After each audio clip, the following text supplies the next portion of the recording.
Okay, and here we have another post-exam 3 question, and it is really straightforward. You ask what function, when you take the derivative, gives you 2 sine of x. Well, the 2 comes along for the ride.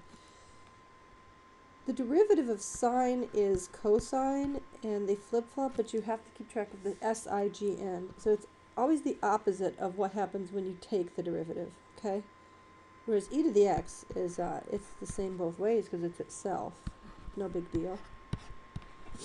Now, the only trick I will warn you about is make sure you evaluate this lower limit. Students often forget, and the reason is because when the lower limit is 0 and we have a polynomial and we've just integrated, often we can ignore that. But as a rule, we don't ignore the lower limit. It's just a special case, but we see it so often that we think it's the rule.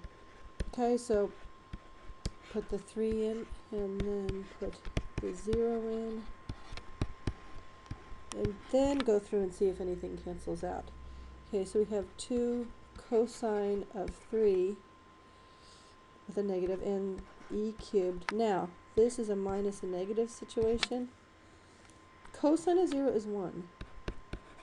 E to the 0 is 1.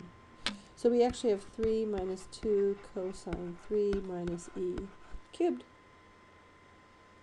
which is the same as the answer. I'm just checking. Yeah, in the answer key I just switched the order of those two guys. Makes no difference. Okay.